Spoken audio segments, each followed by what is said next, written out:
O sistema tributário de um país é o conjunto de impostos, taxas e contribuições.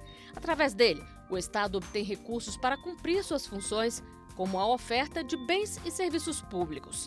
O Brasil está na lista dos países que mais cobram impostos no mundo. O brasileiro trabalha em média 5 meses no ano só para pagar os tributos. De acordo com a Receita Federal, a arrecadação de impostos federais em 2017 foi de mais de R$ 1 trilhão. E qual a relação entre tributação e desigualdade? Esse é o tema do nosso Reflexões de hoje. E para debater esse assunto, contamos com a presença da consultora jurídica da TV Justiça, Gisele Reis. Muito obrigado, Gisele, pela presença. Eu que agradeço, André. Ao final desse programa, acredito que nós vamos saber se esse modelo de tributação ele serve à redistribuição de riquezas. Espero que sim. E também contamos com a participação de 2 convidados. Fernando Facuri Scaff é advogado, professor de Direito da Universidade de São Paulo, doutor em Direito Econômico e Financeiro pela USP e pós-doutor em Direito Público pela Università degli Studi di Pisa, na Itália. Elida Graziani é procuradora do Ministério Público de Contas do Estado de São Paulo, doutora em Direito Administrativo pela Universidade Federal de Minas Gerais e pós-doutora em Administração pela Fundação Getúlio Vargas. Queria agradecer a doutora Elida Graziani pela presença e ao doutor Fernando Facuri Scaff também. Muito obrigado pela participação de ambos. A tributação precisa realmente ser socialmente justa? Em tempos de crise econômica, em tempos de austeridade, como funciona isso?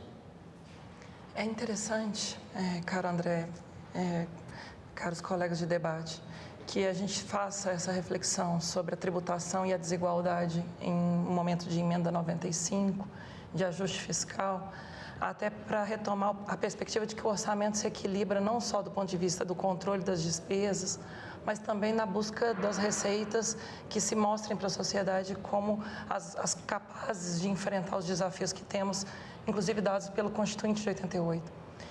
Fazer um debate estruturado sobre as renúncias de receitas, sobre a capacidade de o Estado efetivamente arrecadar tudo que, inclusive, já está em dívida ativa, não dar causa a uma prescrição, eventualmente até pela inércia, pela desídia do gestor. E mesmo repensar a progressividade tributária são os desafios afetos a esse tema. Sobretudo porque temos direitos sociais ainda num pé quase de iniquidade mesmo, né? A gente fala hoje, por exemplo, no Brasil, de 10 milhões de crianças de 0 a 17 anos fora da escola. A gente fala de uma demanda por saúde, por segurança pública, que reclamam mais recursos. Então, esse debate de que só conter despesa primária é a via de um ajuste fiscal equitativo, não é. Então, realmente pensar do lado da receita é extremamente importante, inclusive para desafiar os 30 anos da Constituição de 88. Na verdade, o ajuste fiscal não pode simplesmente contemplar o âmbito das despesas. É preciso também promover um intenso debate sobre a questão de investimentos, a questão que vá além da despesa para alcançar os créditos que já existem, não é? A provável recuperação deles, o tratamento adequado e justo, não é? De isenções fiscais. Então, isso tudo é algo essencial também em momentos de crise, não é, Scaff? Sem dúvida nenhuma. Agradeço, André e a Gisele, o convite formulado. Muito bom estarmos juntos. Zélida, cumprimento todo o pessoal que nos assiste. Essa questão, André, é relevantíssima por vários aspectos. Não é apenas a receita que tem que ser observada, e nós estamos no Estado federal, o que complica ainda mais, tá certo? Por exemplo, a receita pública, a tributação sobre a propriedade, ela se divide em propriedade tributada pela União, o ITR, tributada pelos municípios, o IPTU, e tributada pelos estados, que é o IPVA. Sim. Então, você tem 3 níveis de tributação da propriedade, o que nos coloca num modelo muito diferente de modelos em outros países, onde você tem uma concentração disso em apenas um ente federado ou até nem tem federação. Então, para o lado da receita, este é um aspecto que tem que ser considerado. Pelo lado da despesa, você tem inúmeras situações a serem ponderadas, entre elas as questões envolvendo uma massa de pobres e miseráveis que tem em nosso país, que não estão sendo e não serão, infelizmente, alcançados pelo imposto de renda. Eles são tributados por um sistema de tributação indireta. Embora não tenham que pagar IPTU, IPVA, ITR ou imposto de renda, eles são fortemente tributados pelo ICMS. Ou seja, falta a propriedade, mas não falta a tributação. Não falta tributação de jeito nenhum. Vai existir em qualquer situação. É claro, é como eu costumo dizer nas aulas que dou ali no Largo de São Francisco. Eu digo logo para os alunos, vocês pensam que é grátis o fato de vocês estarem aqui? Não é, não. O mendigo que está no Largo, que compra um pão, coma um café, ele paga ICMS nessas coisas e ele sustenta vocês aqui. Falta a compreensão de que o que uns pagam gera benefício para outros e aquilo que é renunciado tributariamente para uns deixa de ser benefícios para outros. Então, essa conexão orçamentária entre receita e despesa, e mais, incluindo recuperação de créditos, renúncias fiscais e também a questão do empréstimo, dos créditos financeiros, todo esse conjunto está colocado no orçamento e todas essas questões são importantes em face da desigualdade existente, porque só assim você vai conseguir entender o sistema e diminuir estas duas pontas que nós temos do Brasil, entre os muito ricos e os muito pobres. Agora, como fazer isso é grande debate. A doutora Hélida mencionou, e o senhor também pontuou agora mesmo, sobre essa questão das renúncias fiscais, das renúncias de receitas. De que modo isso impactaria, né, de forma prática, nessa tentativa de diminuir as desigualdades sociais? Eu queria acrescentar, aproveitando essa pergunta da Gisele, dizer, essas renúncias fiscais, elas podem ser boas em momentos de grande crise econômica ou elas sempre seriam inaceitáveis nessas circunstâncias? Não há, a priori, né, a incompatibilidade das renúncias de receitas com o nosso regime jurídico. Ninguém aqui discute a necessidade, inclusive, de fomento ao mercado por meio de renúncias fiscais. O que está em debate, interessante até retomar um pouco da pergunta anterior, é que quando a gente fala da emenda 95, que propõe por 20 anos restrição de custeio para gastos sociais, para as despesas primárias como um todo, se coloca em pauta a redução do tamanho do Estado brasileiro. Em suma, é isso, né? O debate que a emenda 95 traz, inclusive elucidando os conflitos distributivos do orçamento no Brasil, é uma redução do tamanho do Estado. Só que, por outro lado, a gente não precisa de menos Estado. Em algumas áreas, nós precisamos de mais Estado. Falava há pouco dos 10 milhões de crianças e jovens fora da escola, em várias outras áreas isso se evidencia. Então, quando a gente pensa no ajuste fiscal que, de fato, leva em conta não só as despesas, mas também as receitas, a gente vai ter que levar em consideração a existência de um volume de renúncias fiscais consolidado nos 3 níveis da federação, de algo em torno de 400 bilhões de reais. Nós temos, em volumes globais, os 3 níveis da federação, 400 bilhões de reais em renúncias de receitas, cuja perspectiva comparativa é superior aos pisos de saúde e educação. Se somássemos tudo que os 3 níveis da federação gastam, né, com saúde e educação públicas, para atender a população toda no Brasil, porque a saúde não é só para os mais pobres. Febre amarela em São Paulo mesmo, aquela crise toda. A gente teria ainda um volume menor do que o que se gasta, porque renúncia de receita é gasto. Inclusive, no direito tributário se fala exatamente disso, né? É um gasto público indireto, é o gasto tributário. Sim. Então, se a gente fizesse com uma clareza maior o sopesamento do ajuste fiscal para ambas as esferas, numa balança que não fosse só o controle das despesas, mas também o das renúncias de receitas, e, de novo, mesmo uma gestão mais eficiente da dívida ativa, né? Mesmo uma progressividade tributária mais adequada, o ajuste seria um pouco mais equitativo e a gente não teria essa dimensão de redução do tamanho do Estado que nos nivelaria a países subsaarianos, da África subsaariana.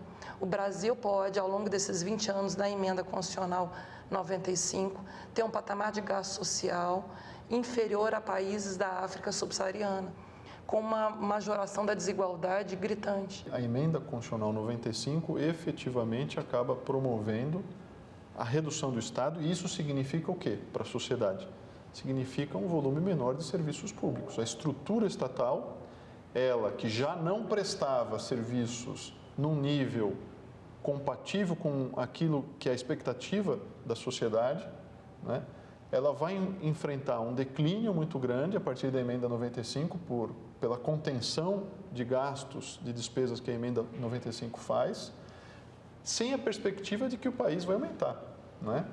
Ainda com essa outra agravante, né? Nós teremos uma população cada vez maior, não é? Segundo as perspectivas, e mais velha, e portanto mais necessitada justamente de mais Estado. Então é disso que nós estamos falando, no fim, na ponta, não é? Para o indivíduo que está nos assistindo, inclusive, não é? O que a gente vai ter é exatamente isso, Scaff, não é isso? Não tem aquela coisa do precisamos de mais Estado em geral. Bem colocou a Hélida, é pontual, localizado. Um problema de gestão, então... Péssimo. E sabe uma coisa que me espanta, Gisele? É o seguinte, nós temos mais de 1000 faculdades de administração no Brasil.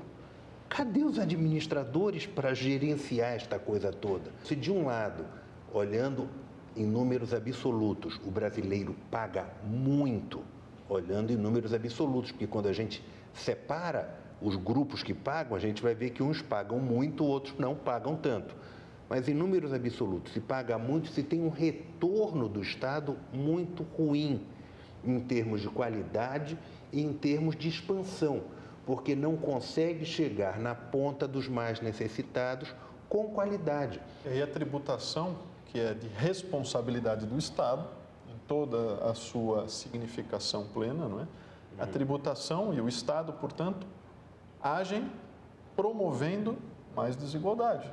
Isso é extremamente grave num país, né, em que nós temos uma quantidade de pessoas abaixo da linha da pobreza, né, na miséria, e a gente encontra aí uma emenda constitucional que vai agravar uma situação que já é extremamente grave e, portanto, o Estado se deslocando da sua, para mim, de uma das suas prioritárias funções no âmbito social, que é justamente resolver essa grande disparidade que impede, não é, que o país consiga se desenvolver adequadamente, não é? Mas eu queria pedir licença aos nossos convidados, não é? Agora nós vamos para um breve intervalo e voltamos logo a seguir com o programa Reflexões.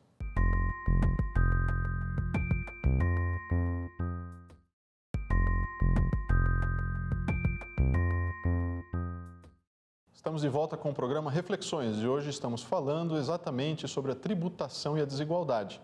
Para retomar a nossa discussão anterior, o que é, afinal, essa desigualdade extrema que existe no Brasil? Temos dados? Recentemente, a Oxfam Brasil, num relatório que também foi produzido em outros países, deu notícia de que 5 brasileiros concentram renda equivalente a 50% da população.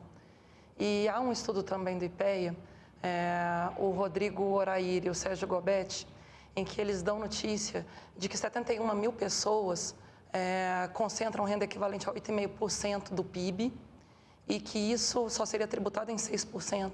Diferentemente de nós, assalariados, cuja faixa mais alta do imposto de renda é 27,5%, quanto mais alto o rendimento, sobretudo de quem sofre tributação, aliás, não sofre tributação porque tem isenção de dividendos, acaba tendo esse acirramento da desigualdade. É um dado muito evidente de que o ajuste fiscal não é propriamente justo. Esse é um debate sobre justiça tributária. Debate sobre justiça, sobre um ajuste tributário justo. Exatamente. É o que exatamente está faltando. Agora, eu acho importante a gente retomar um pouquinho sobre a questão das renúncias das receitas, até porque qual é o impacto que se tem, né, exatamente no financiamento dos direitos sociais a partir do momento em que se tem esse tipo de renúncia? O TCU deu notícia, né, o que já se apurou, é que 50% dessas renúncias, esses incentivos ao mercado, sequer tem acompanhamento. A gente não tem aferição de efetividade, se gerou efetivamente mais empregos, se promoveu o crescimento econômico. Sim. Então, assim, 400 bilhões de reais em renúncias de receitas, sendo que 50% delas sequer tem uma equipe que avalia periodicamente, que monitora os resultados alcançados, você não tem sequer gestão para aferir a efetividade das renúncias de receitas. E outro grande desafio é que a boa parte dessas renúncias são concedidas por prazo indeterminado. Sim. A Lei de Responsabilidade Fiscal estabelece um parâmetro temporal que, ao meu sentir, é essencial, né? A gente não pode conceder um benefício tributário de forma seletiva, porque renúncia de receita, por definição, é um tratamento discriminatório. Considerando, então, que é um tratamento discriminatório conceder por prazo indeterminado, é estabelecer um privilégio fiscal perene no orçamento público. E desproporcional, né? E a lei é inconstitucional. E a lei de responsabilidade fiscal estabelece o prazo, então, atrelado às metas da LDO, que seria o exercício em que foi instituído e mais 2. Então, a gente começar a estabelecer parâmetro de limite máximo de vigência, salvo previsão na lei que institui, mas criando um acompanhamento no mínimo trienal. Agora, se não há sequer acompanhamento a posteriori das renúncias realizadas para verificar se elas são efetivas, se elas estão cumprindo os objetivos, também não há anteriormente, né, uns estudos prévios para verificar quais setores que efetivamente necessitariam uma renúncia fiscal que pudesse contribuir para o desenvolvimento do país, não é isso? Faltam nos dois extremos. As renúncias tributárias dadas pelos estados são muitas vezes dadas ad hoc, pontuais, no interesse do grupo que hoje está no poder. E aí fica durante muito tempo, e quem é que revoga isso? Então, é necessário fazer uma análise prévia para concessão e posterior para acompanhamento. E mais, muitas dessas renúncias geram desequilíbrios concorrenciais. Vamos imaginar o seguinte: duas empresas que atuem na mesma área, no mesmo estado, uma obtém incentivo fiscal, a outra não. Aqui você tem uma quebra de concorrência enorme e seguramente a que não obteve, essa vai falir, não tem dúvida. Então, você tem o efeito concorrencial predatório também desses incentivos, que é uma coisa que não se tem controle efetivo. Se começa a ver, e com números absurdos, porque os números são muito difíceis de identificação. E identificação num país com 5.540 municípios. Como é que você vai saber o que o prefeito de Cabrobó concedeu de renúncia fiscal de ISS lá? Então, os números são muito estimados, mas devem ser piores do que os apresentados. Tem condições da gente mencionar aqui, em termos do impacto que tem a partir do momento que se opera as prescrições de dívidas ativas?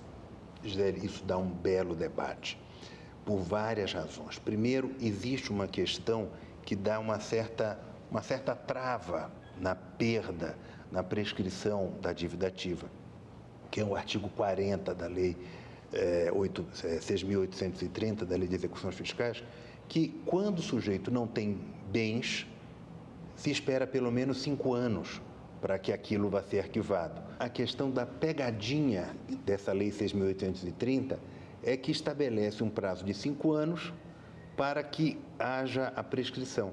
Mas quando chega ao final dos 5, o crédito não vai direto para o arquivo. Aguarda-se que o juiz peça novamente que a Fazenda Nacional se manifeste.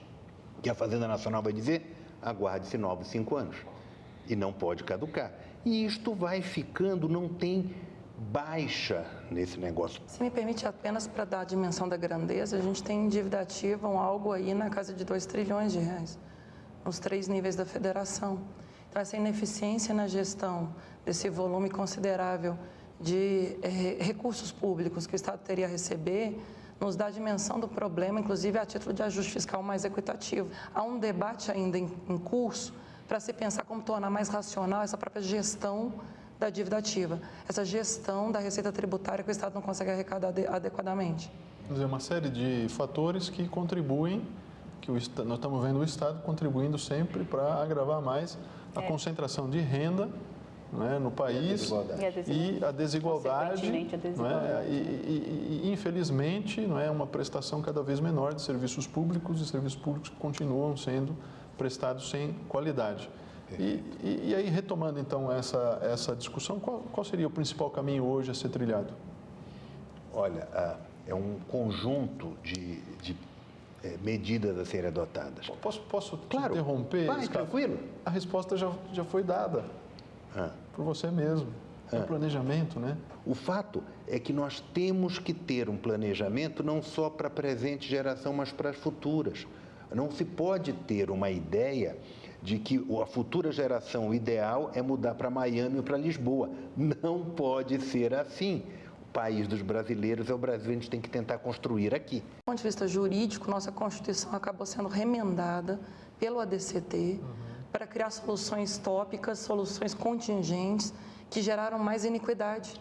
A desvinculação de receitas da União é um exemplo em relação ao debate estruturado da reforma da Previdência. né? Ao invés de a gente ter capacidade de efetivamente montar, né, uma seguridade social que protegesse saúde, assistência social e a própria previdência, a gente drena agora 30% para outras formas de aplicação de recursos no nível da União e que se estendeu para os estados e os municípios, que agora também tem desvinculação de receitas dos estados e dos municípios. E aí uma questão interessante, no Brasil, nos últimos 18 anos, foram mais de 30 programas de refinanciamento e reparcelamentos tributários, exatamente porque nós não levamos a sério o nosso ordenamento. Nós apostamos no descumprimento sistemático do nosso ordenamento. E mais, apostamos no dia de amanhã. Ninguém está olhando o Brasil para daqui a 10, 15 anos. Nós estamos vivendo para o dia a dia. Esse é um grande problema. Fixação de alíquotas mais baixas para itens essenciais, será que isso também acabaria impactando em relação à questão tributária e a possibilidade de um maior acesso à população de baixa renda a melhores condições de vida? Vinculação ou não dos tributos? Sim e não. Porque, se você for olhar de maneira direta, as alíquotas mais baixas para itens de alimentação, vestuário e medicamentos são coisas positivas, inegavelmente. Porém, de certo modo, o quilo de feijão que é comido pelo mais pobre é o mesmo quilo de feijão que é comido pelo mais rico. Então, você tem aqui um efeito diferenciado, porque você não vai tratar desigualmente os desiguais na medida da sua renda com a tributação indireta. Isso é feito pelo imposto sobre propriedades e isso é feito pelo imposto sobre a renda, tá certo? Então, sobre a renda isto é feito? Sim, de certa maneira.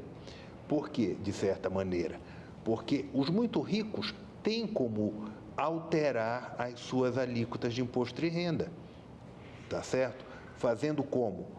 Pessoas jurídicas que podem distribuir sem ter faturamento elevado, distribuir os lucros que recebem. Você pode ter deslocamento disto para outras unidades no exterior com menos tributação. Tem várias fórmulas de fazer isso. Planejamento tributário, né? Claro, e no meio... O âmbito privado faz. Claro, e no meio agora a classe média tem um outro incentivo, André, que é o incentivo da pejotização. O governo acabou de aprovar agora, meses atrás, uma coisa extremamente interessante.